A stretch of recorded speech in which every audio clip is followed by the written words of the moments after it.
Il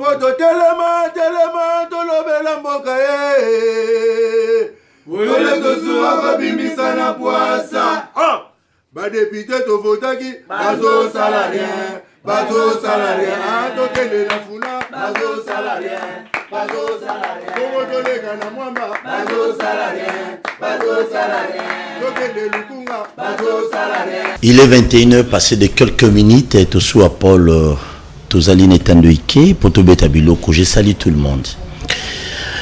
Toyena Boutou Alelo, ça dépend à Air Ota la biso Ota na Tongo, ça dépend à pays et surtout Bato Ota na chaîne sur YouTube, na Bakino Balobi TV et to na senga Batou chaque jour vous s'abonner massivement à la chaîne sur YouTube, Bakino Balobi TV. Kinshasa na biso il y a des problèmes.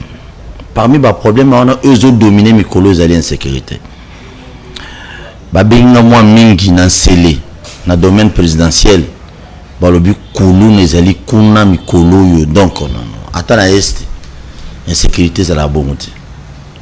Toina masina ba ekiri botami en désordre. Je me pose des questions chaque jour. Bino ba leader ya ba coin ya ba commune wana entre autres soit des ba députés. Obokino yokanisa ba ekiri ba arabe soki na ba américain na ba bekira comme belé tant que nous au pesi ba mbongo botika trouble depuis bo bande loko na me kulune sila rate beaucoup changer stratégie te ezaka mutono na tuni na sele kulune za makasi na masina na parle même pas même na mapele sika ba bakaka kuluna mobo mais lelo to lo baboy kulune zo makasi dans ma tête Kibala mais moi aussi dans le rôle Itani Mobima Kinshasa donc na ba commune nyon sur la quartier Belé Kulune Zali. Qu'est-ce qu'il faut faire? Oui, Togolo Bezali responsabilité à gouverneur autorité provinciale Togolo Baeteno Zali chargé à commander à ville à Kinshasa mais yo population et singilo salanine. Ils ont mis tout les photos, mis tout dans le moko. Tu peux ça charge, oui. Pas la responsabilité nous anini, yum toujours la nabiso. Quand kobenga to soit kobenga pas journaliste. Biso toujours loba. Mais bino ba tozana ba population vous ebele ko leka kuluna. Mais comment kuluna wana il faut kaka anyoko la bino. Aboto la bino ba perique na nzela. Akata bino ba sac, achaka bino ba gilet. Akata bino ba machette. Bino boze ebele ko leka kuluna. Bosani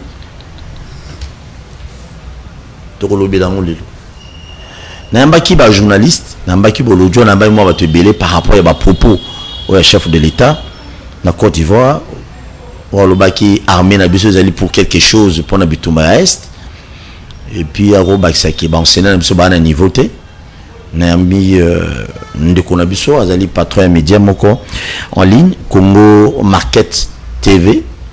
Ndeko na biso Jenny Kaninda. Bon ndeko. Malam ndeko tosua merci mingi pour l'invitation. Merci pour na bandeko bazolanda biso na moment oyo.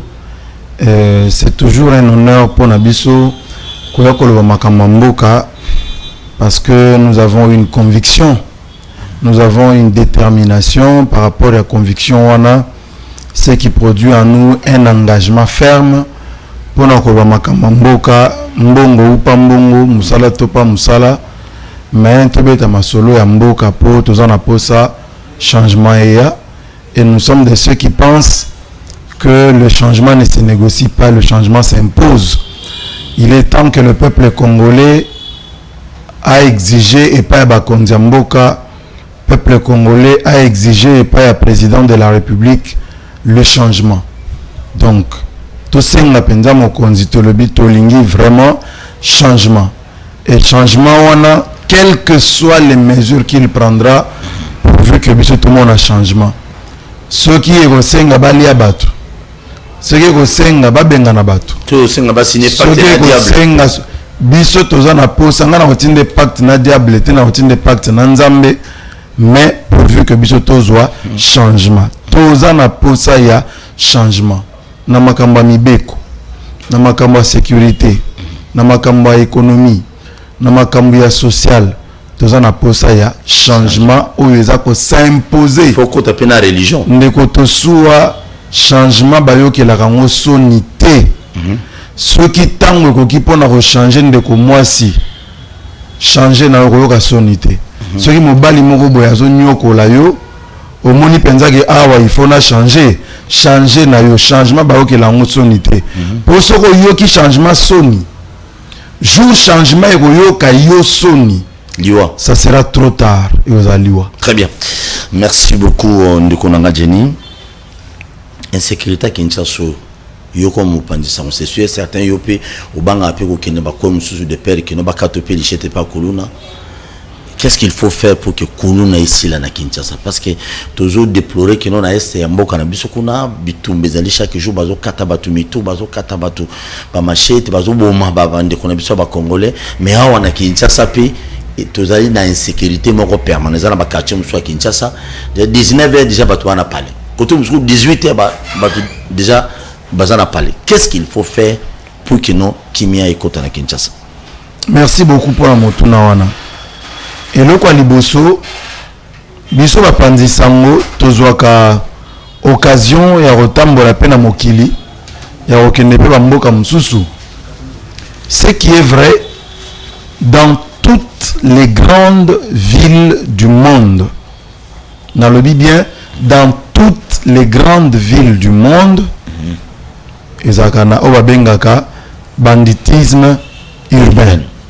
C'est-à-dire ezana batu oyo ba s'organisaka pour que ba gagner vie na bango na mitu ya ba paisible citoyen. Il y a des gens qui s'organisent pour la kisakaza yanke il faut aboma mutu comme ça batu musuba bangaye. Il y a des mouvements comme ça dans toutes les grandes villes du monde. Na mokili mobimba na ba ville ya minene ezaka na ba phénomène oyo ezalaka récurrent eza banditisme eza embouteillage eza vol, sauf dans quelques pays à quelques exceptions près, notamment dans les pays arabes kuna maramba banditisme urbain ezalaka te. Ok, par exemple na Turquie, ok, par exemple na Dubaï, na Maroc, et dans mboka moko Niger oyo tu sens que kuna basaka raté. Soko sali penza mbeba ba olia yo olia mapenza o soki ba okalinga o soki ba utumba o soki ba tokisa yo wana etalio. Mais na mboka o mususu en tout cas moi ba banditisme wana ezalaka. Alors biso ce qu'il faut faire, je pense que mokonza mboka idée azwaki eza vraiment malamu mingi yakanya makasese. J'ai appris d'après ma information que ce projet-là va être multiplié dans plusieurs autres provinces, notamment na Kasai oriental, na Miabi, où équipe a déjà travaillé pour créer un centre mususuneti oya Kanyamaka CC. Je crois que c'est ce qu'il faut faire pour mettre un stop, parce que est aussi la thé. Banditisme urbain est aussi la thé. Il faut seulement endiguer, c'est-à-dire qu'on quitte sampleur nango ke et mataté niveau ezawana soit ekita soit esukawana. Alors qu'est-ce qu'il faut faire? Il faut qu'il y ait un travail, il y a identification.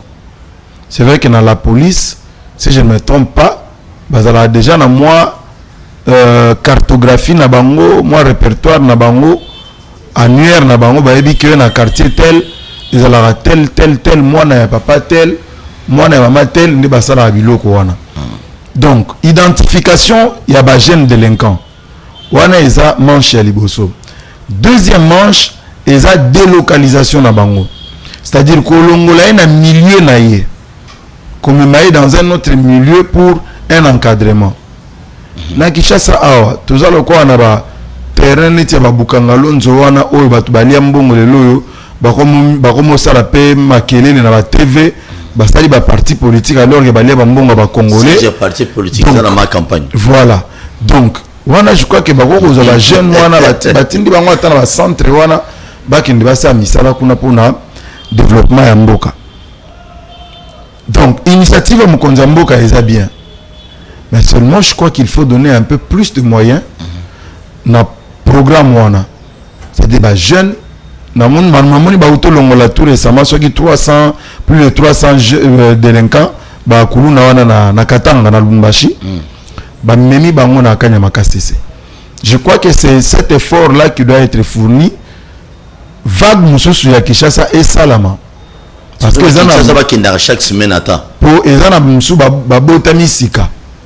Obayebina nous danger musala ba salate. Il est temps ya ko swa bango.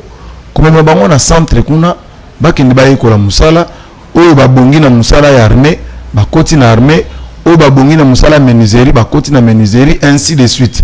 C'est comme ça que nous pouvons plus ou moins réduire ou bien qu'on stopper élan ya kokola ya mouvement wana na ba quartier na biso, parce que c'est un phénomène réel, c'est une situation vraie oyo ba mama na biso bande ko na biso baza confronté na yango.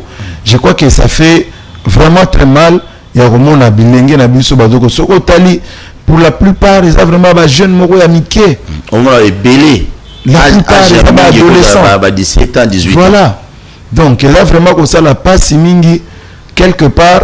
Et ça peut être au Kanzala, parce que moi je connais des familles où famille est vraiment bien et tout et tout. Mais ma camarade ba baby c'est moi na beba na ye, mais la famille est bien. Et ça te lipe zangi, kolia ezangi, balati sage bien kuluna mais soka sukolia lati ondimate. Obosa ngaza kuluna. Obosa ngaza kuluna parce que alati basket a bien, dina bien, alati kakine a bien mais ala kuluna.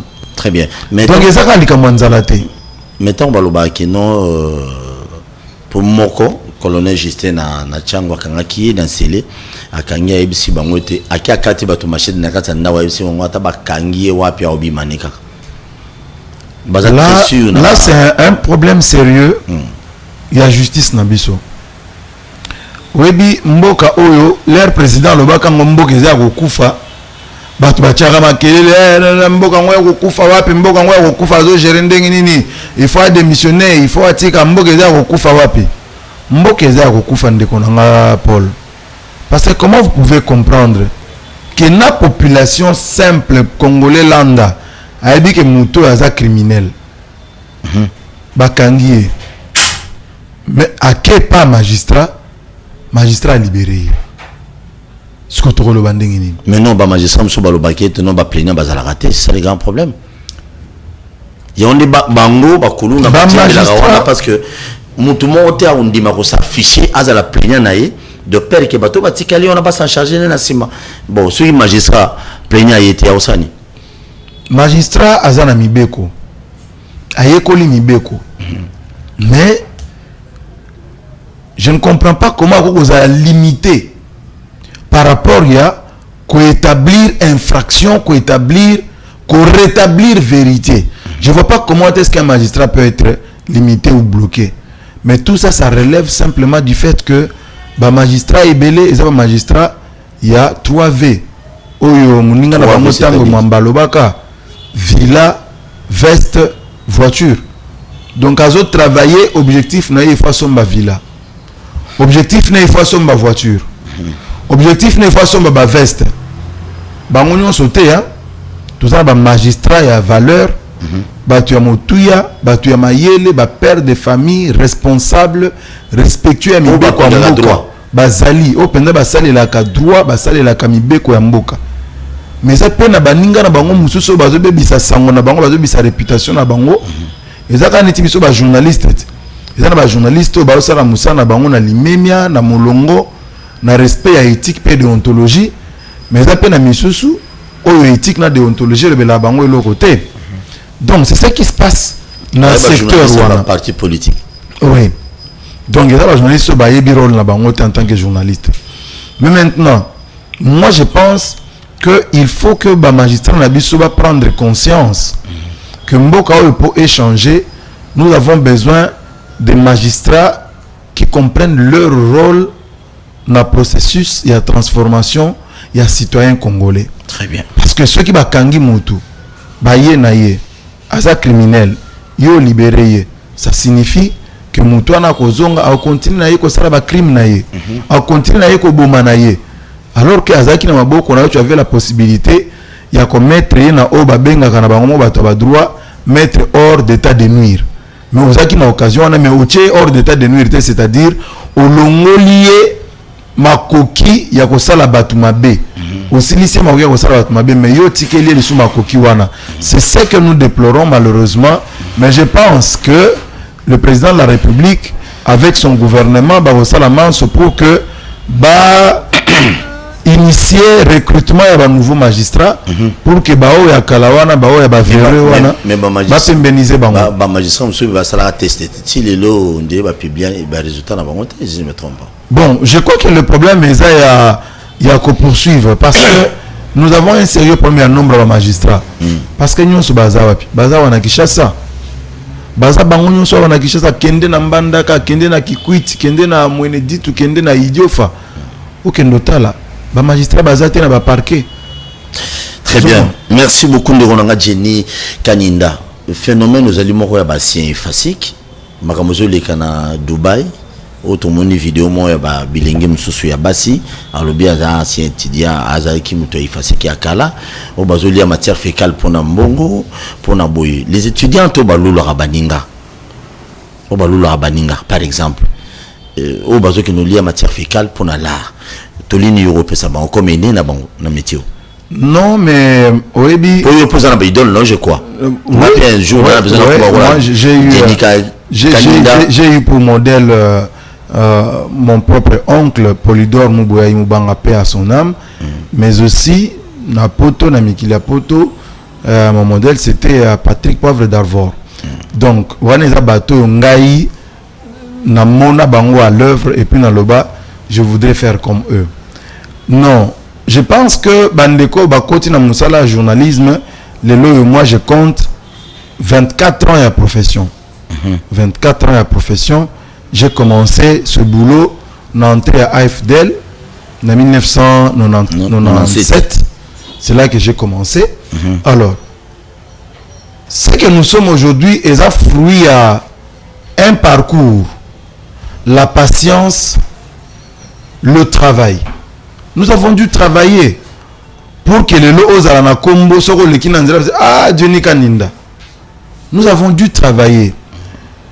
Ce qui est peut-être moninga na zotambo na moi qui mbambala na ngai qui mpamvita na nga obero qui mpamvita ouais qui mpamvita na nga c'est na zotambo na qui mpamvita na nga wana c'est parce que j'ai travaillé je me suis organisé permettre ngana somba moi qui mpamvita wana mais il y a des gens qui veulent avoir tout aujourd'hui et ici même donc à côté qui fasik abimi a commis journaliste alingi le même jour à son Mutuka, alingi le même jour à son baba costume ya cher, alingi le même jour à Foutelanda kuna GB ou bien à Foutelanda kuna Bovan, à Foutelanda kuna Nagombe. Le même jour. D'ici que voilà. GB Gombe. Voilà. Ou bien Nani na Bovan. Na Bovan. Donc il faut le même jour à Zonyon Sowana. Alors que Ozomo na parcours na Zolo Bawana. Encore que ngai j'ai fait 24 ans na kati ya musala mais na vanda na yolo ndeko Paul nga na vanda na yolo to ça ba voisin na vanda na Gombete na vanda na Bovante na vanda na ma campagne te na vanda ka na commune ya Kalamu na quartier yolo mais ça na ba jeune oyo abandika mondika la biso ya kidakuwana mais ozaka kawana na kimpamvita na nga nazoleka na wana bimi na koti mais ça na ba jeune oyo balingi akoti musala ngo kaka lelo abuki pe kaka lelo aloni lelo abuki lelo alambi lelo alie lelo matière fécale na munoko ozomona finalement bazokoma bakakovor ozomona so akomi kakovor wana conséquence azoyeba te soki eza nini à la longue azoyeba te na santé azoyeba te kobotela nini na nzoto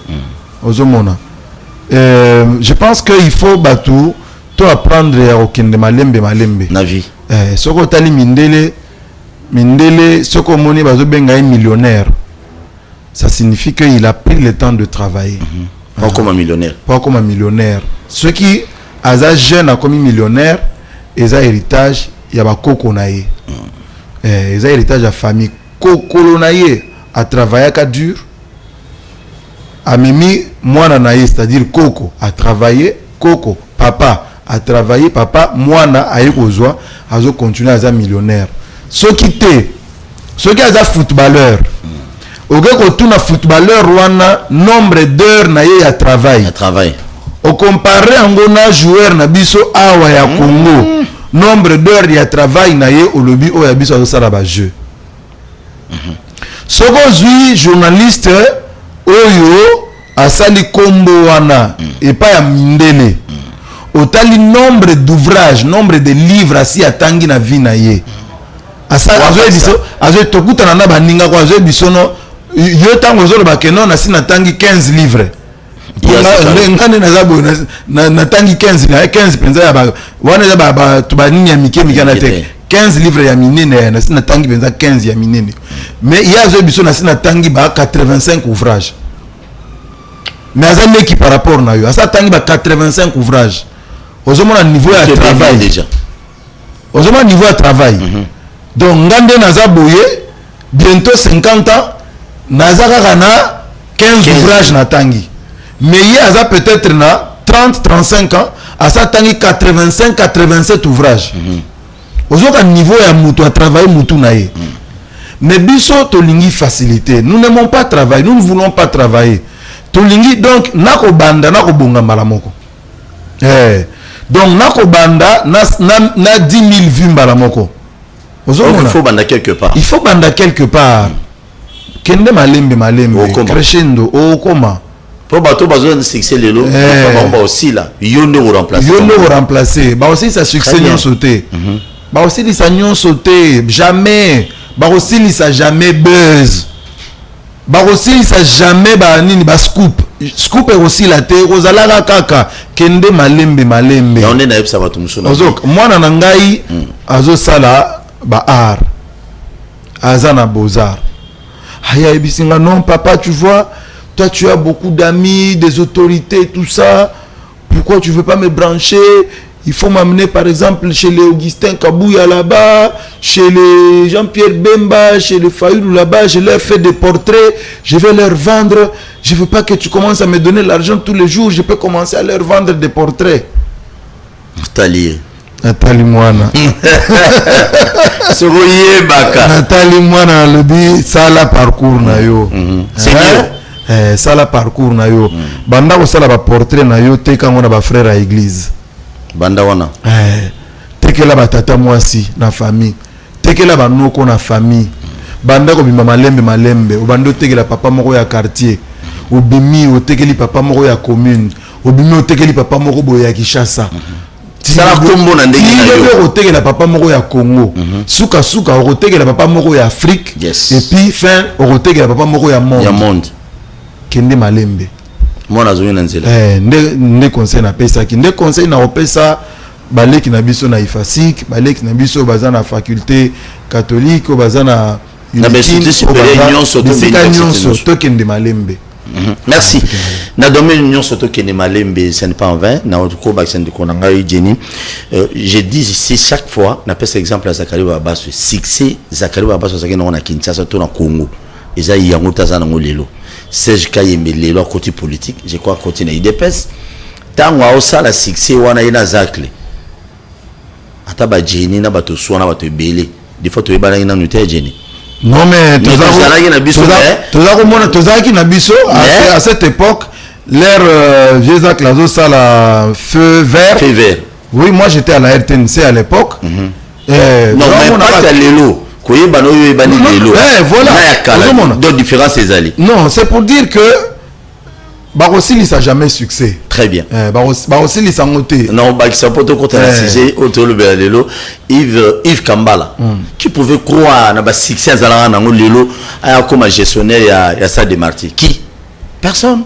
Donc il faut qu'il n'y ait pas malembo comme na domaine nyonso et ça te ka o ya ba journalité o ba néonabiso ba ki Dubaï était na domaine nyonso kende malembe et puis ce nzama matisio kolobate nonga na leki jenite kolobate ngana leki to soate kolobate na leki kalafaite kolobate ke no na leki Jacques Dikoute non parce que nzambe soki azoyoka epa na yo lolendo bandi il peut t'écraser au tikali et puis tobosani yo ndeko jeni polémique ezo continuer jusque là na yambi mwa bandeko ebele na plateau nanga ya bakino balobi na WMSA télévision bien sûr par rapport à polémique il y a ba propos tata mokonza mboka na Côte d'Ivoire batu mususu balobi il fallait pas chef d'état tenir ba propos ya par exemple que non armée na biso pour quelque chose pour na bituma est et puis bon séné na biso bazana niveau té batu mususu balobi non ndenga lobela wa libana mboka wana et ce biso mabe. Bon, malheureusement, toujours ça, l'émission à téléphone ouvert. Sinon, tout le monde a réaction quand même à Congolais. Nous sommes au balanda l'émission.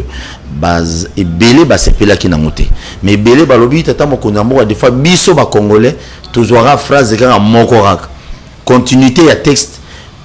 Tout l'année là, tout a sali, bah, analyse, n'a pas journaliste, ça va, monsieur, belé, bah, condamné, bah, il fallait pas ça, là, yo, comme on pense sango. Bon, on a pas tendance politique, n'a pas bien sûr, mais comme on pense sango. Lecteur chef de l'État et zandé ba congolais ba interpréter tous cela qui bon moti yoza patron ya média oyo soko kotika ka awa ba janyon so bazo yoka ozo belela mibio bazana kachawa ba koyebana mibio bazana ba koyebana oyo kaka zo yiba mbongo wa koyebana monika mutu moko akomi mawa ego déranger binote pour maintenant ça va continuer à faire normal mais ok mutu moka koma honde ni azolo bana batu boye est-ce que c'est normal o miibi o bazawa est-ce que awa miibi baza est-ce que biso to ko yiba moni mutu moka komi sango problème et la gisini moi je pense personnellement nazana esengo ya kozana un président qui dit la vérité. C'est-à-dire un président qui dit la vérité. Et en plus, il est chrétien aussi. Il est chrétien. Oui, dans le monde, il y a deux types de présidents. Il y a des présidents, même trois. Il y a des présidents, Oyo Bengaka, Bato Basalaka en français, Babenga démagogie. Donc, Aïri Makambo et Zaboye. Bazon Gansala Ngobongote azo bisaba tu makambo mususu par rapport ya oyo azo sala. Ba démagogue. Vous avez des présidents qui connaissent la vérité. De la Vandémien. Abombi na ye. Moi le bezate. Ah non le bata. Voilà la Kabila. Ayebe ba vérité, bile que le ba moins. Mais vous avez aussi des présidents oyo ayebi vérité et puis azo lo bango. Bon, on a habité entre les trois là, ba Congolais ba linginani. Ba Congolais bazaki na Joseph Kabila wa.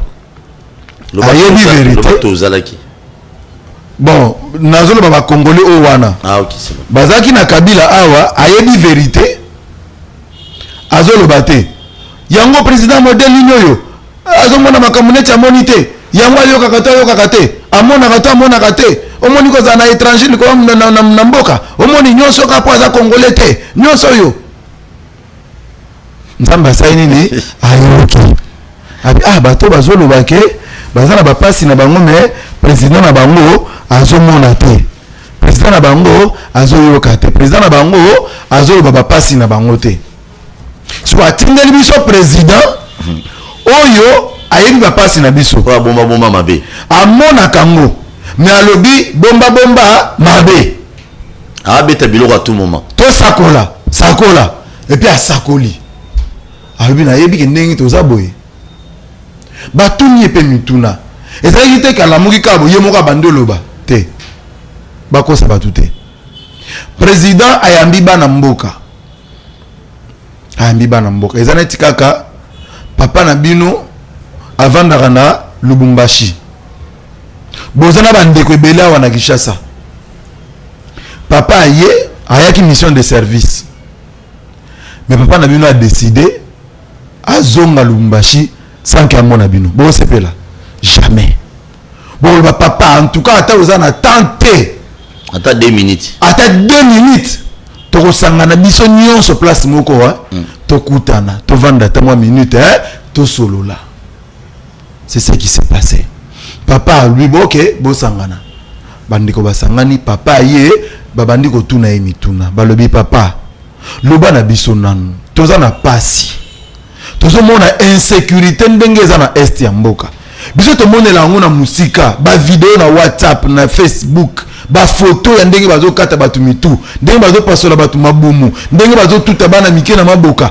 Papa yebisa biso eza penza nini eloko nini nango yo zo sala depuis 3 ans oye po makambo anesila batoni papa motuna sikoyo ba Congolais bazana kisha sawa bazaki na posa papa yebisa bango te omoni ndenge za wana bazokosa bino bazoboma lisute bato bazokufa lisute akosi bango baza bato baza no armée eza penza na murongo bato soda baza très bien bato bazo yiba mbongo baza lisusu te bato bazo détourner matériel militaire baza te tout va très bien.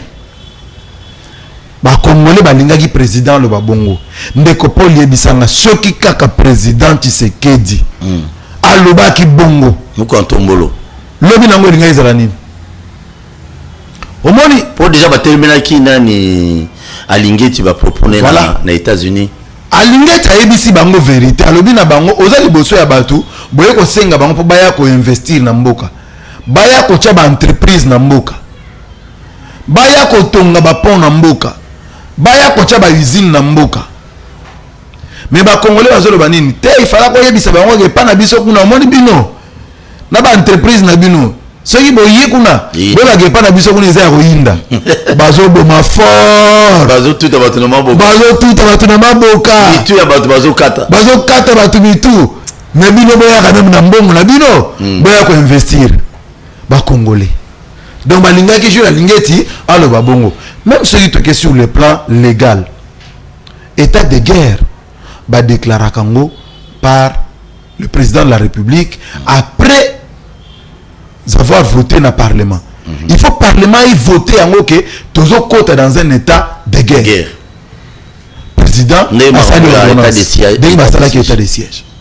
C'est comme ça. Est-ce que tout ça là est-ce que biso toza en guerre parce que qui dit guerre signifie bozo bundana pays moko.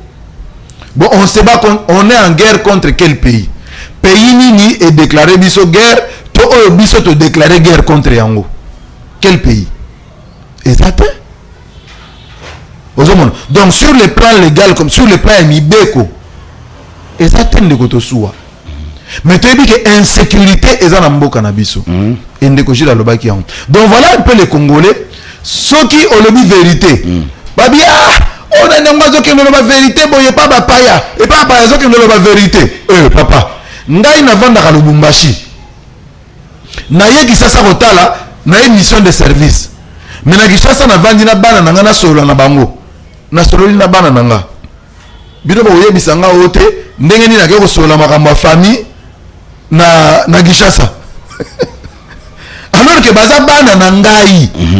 Bana nanga c'est vrai que famille na biso za na Lubumbashi mais bana nanga bavanda na Kishasa nga na mission de service na Kishasa armée na biso za pour quelque chose alors na zo beta masolo na balobi no ndé na ke ko masolo mboka na et pas ba étranger donc ba Congolais baza na Côte d'Ivoire ba comme ba étranger te ba Congolais wana loko liboso donc alobi liboso ba étranger te alobi liboso ya ba Congolais. Armée na biso ya rozo makambo armée pas plus tard qu'hier vous avez suivi bakangi 3 officiers ceux qui na subalterne moko nini makambo ya koteka mandoki na ba munitions ya FRDC na makambo ya détournement hier ndeko Paul ce que président le vérité to akosi armée na biso mobimba eza na misala mabete ndeko Paul bato baluka batia confusion ezanga tina te tozana ba généraux ya malonga bien formé mayele bien formé o mitu ezo sala bazali même ya époque ya Kabila bazali bato penza intègre bato ya tout droit bazali ndeko na ngai bazali mais ni pe bazali miyibi pe bazali ozomona alors siko soki miyibi bazali biso nyonso bakongole toyebi ke même basoda baza na front bayebi ke bakonzi na bango ya miyibi bazali même bapolisier baza na Kisasa awa bayebi ke bakonzi na bango ya miyibi bazali makambo tozoloba nao na TV awa soki nazokosa bapolisier bazolanda biso babenga baloba est-ce que bakonzi ya la police ya miyibi baza te est-ce que bakonzi ya la police badétourneur oyo ake batindi bavantage moko bozwa madesu oyo bokabela bapolisier bon bali yango yasu madesu wana memi yango nyonso na ndako na ye baza te siko mokonzi ya mboka barapport wana ayebi yango to ayebi yango te ayokaka yango to ayokaka yango te soki alobi yango nde lisumu donc biso bakongole nyonso toloba me ye aloba te ye nde koba baenseignant niveau d'étude trop bas baza na niveau te nani ayebi yango te ndeko na ngai ka nde nalobi mpo na bamagistrat ndenge nalobi mpo na bamilitaire na bapolisier ndenge meke mpo na baenseignant toza na baenseignant ya qualité parce que lelo oyo mwana na ngai oyo aza na troisième même oyo azosala soki te na faible soki nini wana soki opesi ye soki na pesi ye dicté azokoma ça signifie que baenseignant ya malonga baza yo pe baenseignant malonga c'est grâce à baenseignant wana nde lelo oza oyo ozali voilà baenseignant malonga bazali mais est-ce que soki tolobi ke baenseignant malonga bazali elakisi ke baenseignant nyonso ya Congo lelo oyo baza malonga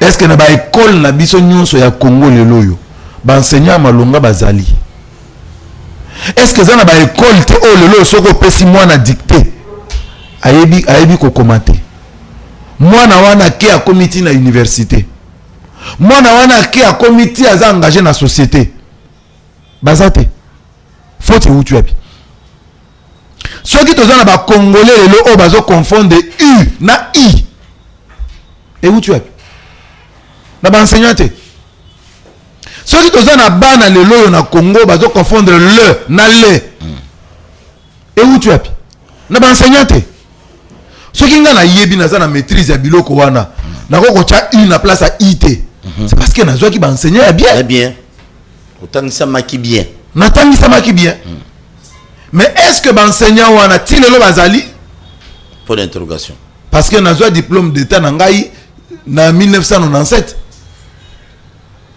na 1997 siko ozwi 1997 enseignant wana azalaki déjà papa à l'époque azalaki déjà papa mukolo à l'époque nazwa komona papa mukolo 2022 lelo toza na 2022 papa wana oyo atangisaka nga u différence ya u na i est-ce que aza kaka na bomoi très bien na situation baenseignant bakonetaki na mboka na biso oyo baenseignant ya qualité bazali lelo oyo makambo toyosola na yo ndeko Paul tinda équipe na yo na terrain bakende bakutana na bapapa enseignant bakoko enseignant baposer bango question papa koko yo ozalaka molakisi soko otali lelo yo musala bino boza kosala ya kotangisa bana na oyo ya lelo bokesene eza to eza te koko wana loba très bien papa wana loba d'ailleurs nde bokoyeba soki président azalaki na raison to azalaki na raison te d'ailleurs kutu ngana eloko moki si otali bapapa na biso wana bapère na biso père son âme mon père ye asuka kaka je crois na 5e primaire à l'époque na ntango babelge mais père soki azokomelo lettre la plupart ya bapapa na biso la plupart basalaka université te ndeko Paul la plupart basala université yo mo ressentir mais zo siko mwana o licencié mo ya inikinto université songolo pakala siko yebisanga faute euti wapi très bien botokolo bali faute euti pa ya mwana ou bien euti pa ya enseignant euti pa ya enseignant alors merci mais président Makamba Lobaki il était en train de répondre encore une fois à une question batunaki par rapport à niveau d'enseignement na biso. Donc il fallait que le président akosa alors niveau enseignement na biso ezali kolo. Mais on a alors que tu dis bien que toza na ba diplôme ya thèse na mboka na biso yo o eza reconnu libanda te. Toza ba médecin mboka na biso tango azo ma libanda avant bandima comme médecin il faut azonga classe. architecte il faut zonga classe siko to lingi nini ngai yende ko Paul pour nous qui sujet wana na lobby mokonzi mboka longonia tout ça pour ça il y a un président qui nous dit la vérité na félicité pour na discours na ye ndeko il fallait suivre dans la salle comment il était applaudi na habité congolais comme kama yele ka soki abimi libanda mboka ou bien nini wana nous tourne chef de l'état tonné nazo mituna parce que ce qu'on taliban ndeko na biso ba congolais leur to kuta na kalibanda mboka façon ba beta ka caillou façon ba travaillaka j'ai parlé avec une amie na sala na na RTGA elle vit maintenant aux États-Unis elle me dit Johnny depuis naza awaza na Atlanta soki kolanda biso ayebi naza na Atlanta de Paulin na peso pembote alobi na ngai Johnny depuis naza na mboka oyo na sali 5 ans na musala na ngai nanu na zangisa musala 2 fois te absent 5 ans nanu na mi absentant na musala 2 fois te ebo misala Congo na sali 5 ans nanu na koma retard na musala plus de 3 fois te 5 ans nanu na koma retard na musala te plus de 3 fois 5 ans Congolais. Alors yango nga na mitu na bi tokoma kama yele kaka soki to mili banda Congo tokoma kaba bosseur kaka soki to mili banda Congo po Congolais so mili banda Congo nda komi capable ya kosala 3 misala yemoko asali shift ya 6h à 11h abimi akoti o ya 13h à 15h abimi akoti à 21h à 4h yemoko wana. Donc tokoma kama kasi libanda mboka tokoma kama yele libanda mboka tokoma ka discipliné libanda mboka awe pana biso awa jungle. Très bien, merci Nabatunion Sobozolanda to soit pour na Jenny Kaninda azali patron Congo Market TV. Je vous salue, vous abonnez pe na chaîne abiso YouTube Bakino Balobi TV ezali moko a contribution to ko encourager musala au humble serviteur na bino porto soa tozali ko sala na Kinshasa et puis comme bozo consommer biso pe na Congo Mobimba presque na ba province belé au besoin ba émission bu difficile na ba chaîne na bino ndeko na ngai depuis là-bas je te salue ndeko Jenny to ke malé poto silisa Martin Fayulu Muzito Matata Ponyo balobi poto moko ezawana bato muso babi visite ya Matata Ponyo et pas Fayulu Kabila nda utiliser comme Babiba na Tshisekedi il faut utiliser pour que en 2023 alias Asike Salimana Matata Ponyo na Fayulu pour que non batia président Félix Mulunge. Réaction là. Bon, moi je crois que à ce stade en tant que journaliste ce qui n'a pas l'environnement politique nabiso je ne vois pas quel est l'adversaire au Yakoko Bangisa le président Félix Tshisekedi.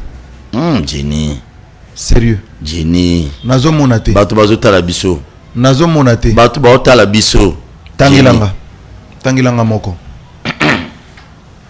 ya bon mama bien Fayulu ndeko Martin Fayulu non tant ba misa tukaka ndeko Martin Fayulu a déjà raté son occasion. Il y a la président Namboko. Il y a sous-président Namboko. Babosana. Abosana. On a Fayulu. Pourquoi? Parce que tu sais, quand tu as atteint ce niveau-là, il y a commis Obimi deuxième dans l'élection présidentielle. C'est quoi ce rôle? Il y a le peuple misu. Le peuple misu comment? Koyebisa batu bande konanga ba congolais il faut mboka échanger. Or pour tout le changement tout ça na posa ya ba idée hein moni ba mboka o s'est développé wana aujourd'hui les Émirats Arabes Unis ils ont une ville, ils ont 2 villes au Ekenda Sango, Qatar na Dubaï. Hein? Nazo posé question et pas il il y a un investisseur sur le boom immobilier na kati ya ville à Dubaï. Ndenge bandako ezo tongama na vitesse moko ko comprendre te. Maintenant bozo banga te que bozo problème il y a électricité lobby. Hein?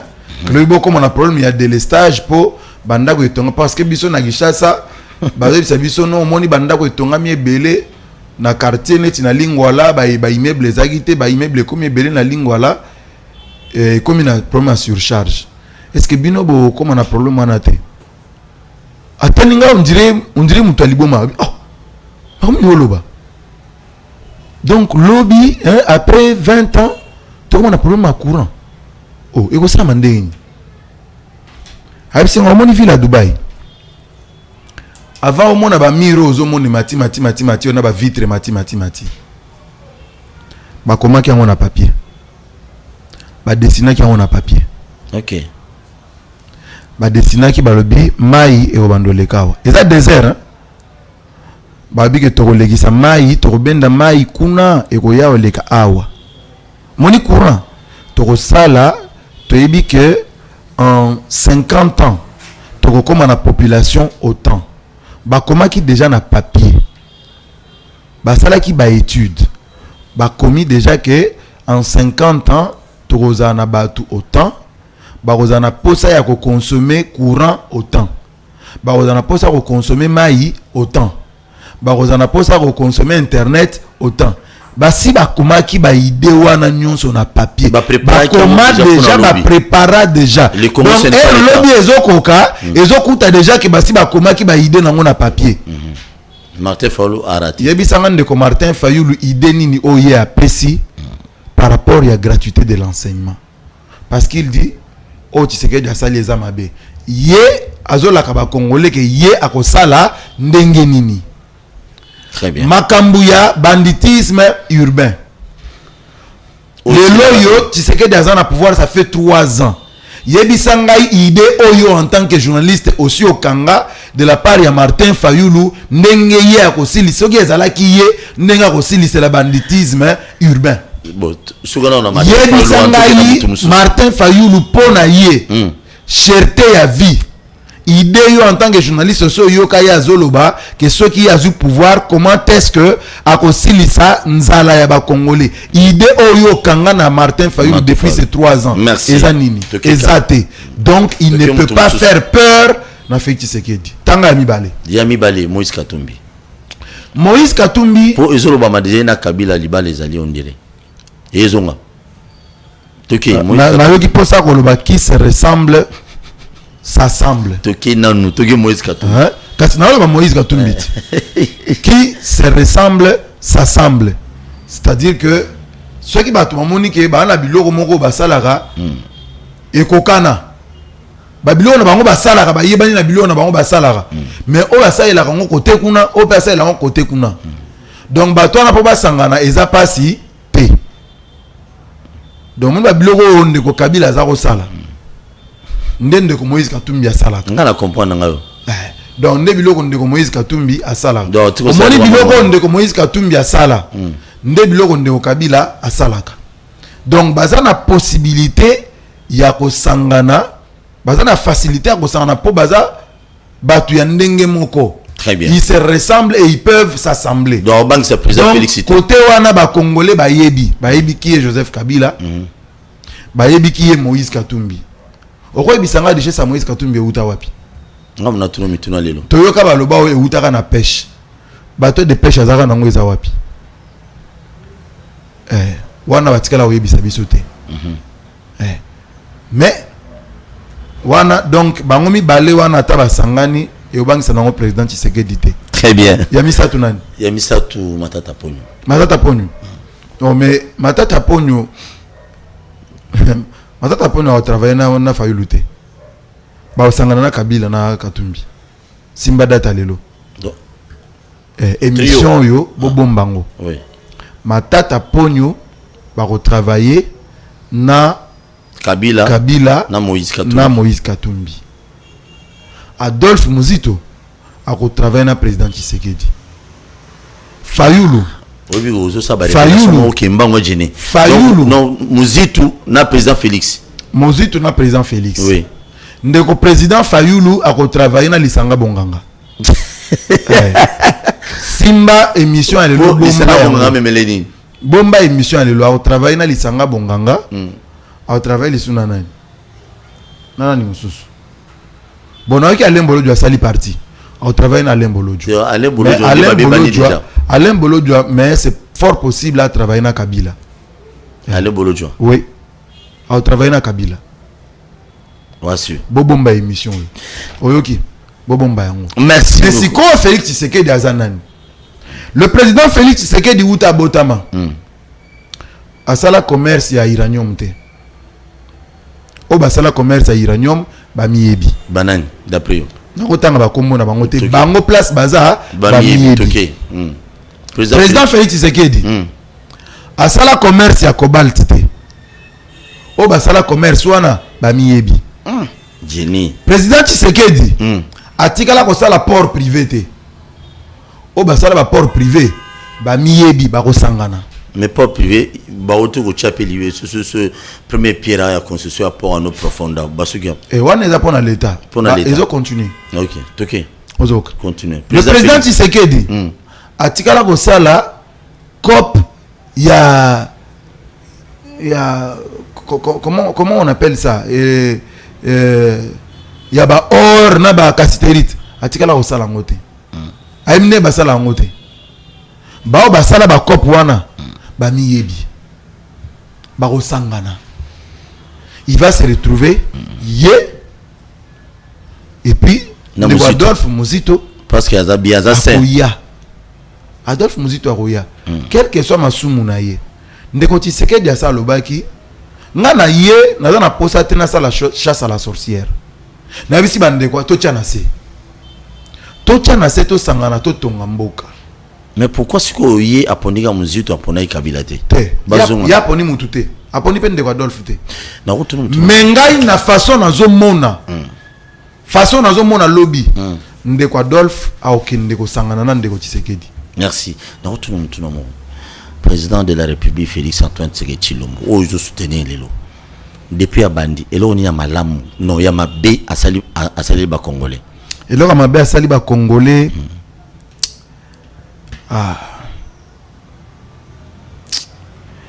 Et ça rendinga tika président Kabila na liberté. Bandela. Dieu mo bandela mon lobi. Et là on ma B au président Félix à Sali na 3 ans. Et ça parce qu'à tika Joseph Kabila en liberté. Ouais. Mais il y a qui choix démocratique. Il y a qui choix démocratique parce que pour les Congolais belé par rapport à Chebea, par rapport à Armand Tungulu, par rapport à Ndeko Thérèse Kapangala, par rapport à Ndeko Nani Mususu, par rapport à Bandeko Nyonso wana, par rapport à Nzala auto kutani na ona Congo, par rapport à procès Chebea ndenge leki na vile so landi procès Chebea tokei papa. Donc par rapport à procès Chebea parce que yango kande salami ba Congolais belé balinga ke président Kabila asamba balinga président Kabila asamba. Mais le président Kabila a dit le Sambate pour te yeba soki azaki coupable ou bien azaki coupable. Mais le qui n'a pas bongo. Il fallait que le président Kabila a samba à la sa innocence naie. Ok, mutuna suka. Président Félix est depuis à Bandi. Bokonzi naie. Ti lelo nana sele ba Congolais ta mabe monte. Oh mais on a le bi yango wana ti. Mais bah c'est le cas yango wana. Mabeka yango wana. Monsieur Zanine. Merci beaucoup. Merci beaucoup. Je salue tout le monde. Naïbiété, ba Congolais, ça ne passe une réponse à Jenny. Pour ba Congolais, ba rappeler Jenny, Mambaram. Bon, on va habiter le côté Kenda Yombo. Ah, on est président Tshisekedi. Oui, nous doit signer un décret en année. Tu es co-signé ça problème de Jenny. Ce qu'on m'a dit, tu as persévéré. Zélat. Nous doit signer un décret en année. De Adolphe Muzito. il faut rejoindre ce que mon amboka Félix Tshisekedi va travailler ensemble. À rejoindre Ndeko Félix Tshisekedi parce que Ndeko Adolphe Muzito azana batte belé au bazo croire naïe dans le Grand Bandundu. Aujourd'hui, le Grand Bandundu n'a pas de leader. Le président Mbosso, c'est un leader. C'est un leader sous-marin. Non, c'est un leader dans la province, dans le Grand Bandundu. Mais il n'est pas le leader du Bandundu. Il y a une différence. Aza parmi les leaders, il y a Bandundu. Parce que même Nagisha sa leader Aza Mokote, le leader basé Belet. En des autres. Ozomona. Comme fini quoi ni nyoyo. Ozomona. Sinama Dembélé. Ozomona neti ndenge na Katanga ezalaki ou bien ndenge na Kasai ezalaki que le leader du Kasai c'est Etienne Tshisekedi wa Mulumba. Ozomona. Et le leader il y a Grand Bandundu ezalaki Antoine Gizenga. Tango Koufi vide Tikali. Il n'y a pas un leader. Ba leader bazali mais un leader qui incarne l'aura de toute la province. C'est Adolphe Muzito. Aujourd'hui, moi je crois que ce compatriote-là peut bien jouer ce rôle, s'il le comprend bien sûr. Ce qu'il a comprendre Yango. Alors, donc je disais politique na suka émission na il y a ram mwana mutasinya kangonde kwa Adolphe Muzito exécuté par le ministre Ilunga Kamba à l'époque il y a Cash FCC. Nde sike bandaki. Cash FCC. Style lozo ka mutape perdre à télémé le au ram. Alors que les premier ministre excusez-moi bango batiaki nde enclenchaki yango. Très bien. Mais mutalongoli yango. Il s'appelle Félix Tshisekedi. Mbongo kiyo. Mbongo eza mbongo ya l'état. Okoko yebisanga lelo que bon loko la balongoli ram bazongi c'est la batumbongo. Ça signifie quoi? Ça signifie que ba étudiants ou ba bénéficiaires qui na internet gratuit. Il y a 3 mois. Je crois que il faut taxer bango. Ba parents na bango ba futango. C'est ça que ça signifie. Jenny. Mais kozongi ça ram qu'est-ce que ça signifie?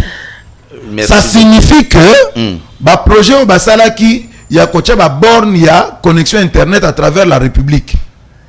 Mbongo basi ba somba ki wana.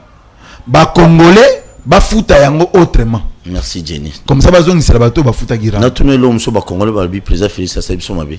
Ouais. Pero Loire en exil. Oh, Pero Loire bon yena président Salieni. Très bien, j'ai dit Pero Loire yemoko akimi. Moi j'aurais bien voulu que Ndeko Pero atikala awa muto osale mabe azata azate Ndeko azate bato bazako buma ba Ndeko na biso journaliste je na biso vendre na Mombele nani sa fille exerce aujourd'hui dans la presse écrite les vieux Kombone Kimingai azaka na ndako na étage na Mombele wana c'est l'autre comme bon bato na bazali soute o bazako bomo ba journaliste bazali soute si bien que ezana bato bazo senga bango bazonga na pouvoir neti Ndeko Pero Loire ozomona donc Ndeko Pero Loire il était libre. Il y a sali ba déclaration na je sais pas pourquoi il est en cachette. Na évité pourquoi. Bosso le raté. Bon, sur WhatsApp, na mona tindelenga vidéo ne asuka o akimela gite musuli susu et puis na komela ka message à Mukuse mais après a répondu il souté. On a annoncé ça à 3. Oui, vidéo na tindelenga mais après il m'a plus répondu. Mais je crois que il est libre de rentrer au pays. Bato baboma ba journaliste bazali souté. Merci beaucoup. Merci le Babo Kaboni. Le Babo Kaboni na lobby changement ba que la ngosonité. S'il faut que changer to changer de konangai. Bien qu'il y ait un niveau na bisope à corporation na bisope moi ba conflit ba tiraillement un peu partout. Tout le monde a un ennemi à nani. Et nani donc c'est un peu compliqué. OK, biso tous indicateurs de masse. Et mais heureusement pour moi, au Yebingaï depuis beaucoup d'années, nous avons un adversaire dans la corporation. Nous avons un ennemi dans la corporation. Je parle bien avec tout le monde, je ris avec tout le monde. Pourquoi mes autres confrères ne peuvent pas l'être? Je crois que c'est possible. Et c'est possible, il y a Rosala bien, na Peter, il y a Rosala bien, na Joël Kade. Et ça possible ya ozala bien na Israël Mutombo, ya ozala bien na Yves Bouya. C'est possible. Autant que tu pas problème micro bon. Na peut-être pas un problème. Mais moi je dis que il est possible ya ozala bien. Ouais, et surtout comme son et ça quand il est aux le bâti bilangeza munene. Mutu mutana batunai. O ba vendre rapina ba non il faut na zela jeni. Net ndeko sango lelo, c'est un grand patron. C'est un grand patron. Mais est-ce que c'est ici qui patron au Congo et à la presse? Très bien. Merci. Je salue tout le monde. Merci beaucoup, Jenny. Nous allons répondre à l'invitation de Bichot. Bien que c'est la toute première fois. Merci beaucoup. Ce n'est pas la dernière. Ah, ok. Dans ce pays, Nessika, Moussala, équipe, coup de chapeau. Merci beaucoup. Oui, c'est toujours appelé pour l'air toujours couvrir hôtel de ville à l'époque Nandeko Christine Nzaou. Oui, moi c'est Clément Nzaou. Ouais, à l'époque Naibi que à l'époque Ozagi caméraman, voilà. Les histoires. Les histoires. Les passages obligés. Moussalo yo eza Moussala endima batunyon se boya mutute. Soko koti suffit au salango dans les règles de l'art au keno liboso. Lelo na ke liboso ton azongisima. Té au ke liboso. C'est pas les Paul Toussoua de 2012 ou 2013. C'est pas le même. Merci beaucoup. Merci beaucoup. Merci. Je vous salue. Vous abonnez à la chaîne YouTube et Bakinoa Balobi TV. Émission il est kaka na Wemsa. Télévision na biso moko de lundi à vendredi na 10h juste téléphone ouvert, 16h juste aussi téléphone ouvert. Je tiens à rappeler que notre Ozana pasteur Roger Baka, évangéliste Roger Baka, les dimanches à 10h, il est souffrant dans un embêté hôpital à Zozo Abasoin. Et je crois les dimanches Ozana est à live. Je vous aime bien. Tout côté prochainement. Merci.